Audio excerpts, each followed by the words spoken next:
तो जो अति सूक्ष्म बुद्धि है, अति सूक्ष्म बीज है आत्मा रूपी बीज।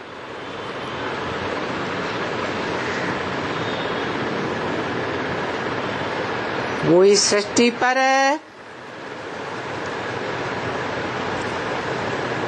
कोई आत्मा के ऊपर फिदा होकर के आता है।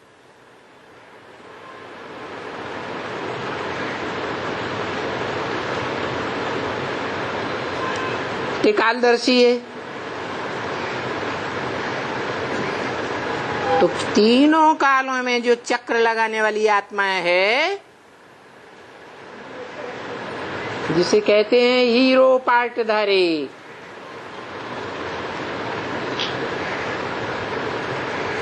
उसे हीरो पार्टधारी में ही प्रवेश करता है।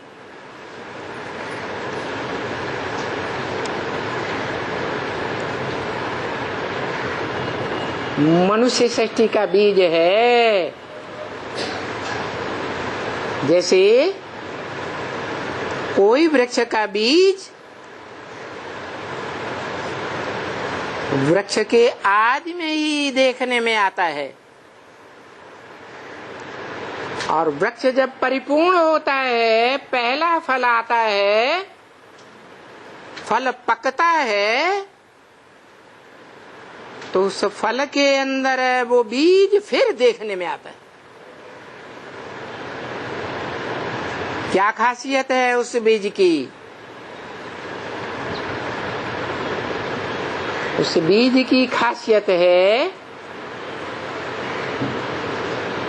कि वो सारे वृक्ष से पहले पहले डिटैच हो जाता है। नष्टो मोहा स्मृति लब्धा।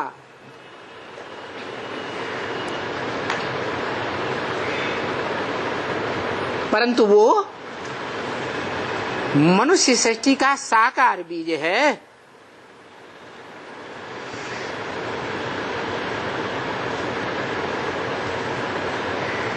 आत्माओं के बाप की तरह निराकार बीज नहीं है।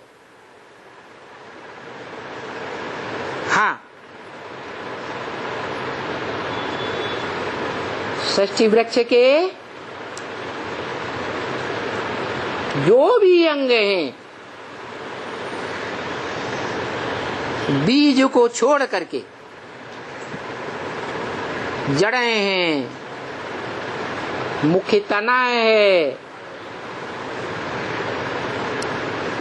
मुख्य शाखाएं हैं, टहनियां हैं, फूल हैं, फल हैं,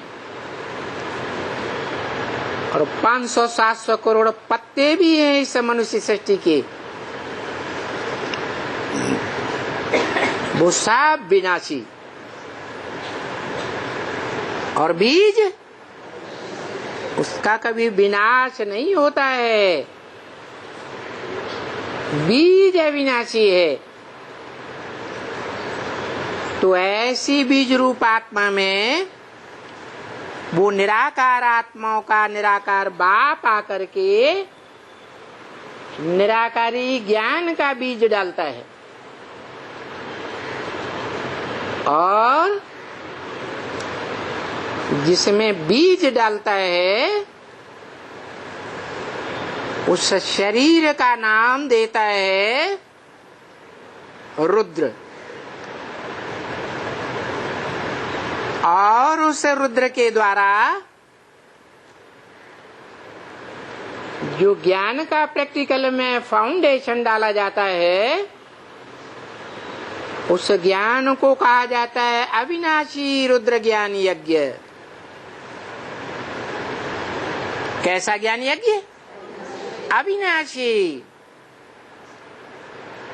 जब ज्ञान यज्ञ ही अविनाशी है, तो ज्ञान यज्ञ का जो प्रैक्टिकल प्रणेता होगा वो कैसा होगा? वो भी अविनाशी।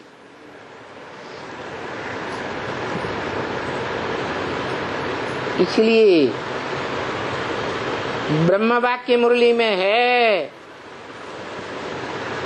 इस सृष्टि पर सदा कायम कोई चीज है नहीं, सदा कायम एक शिव बाबा ही है।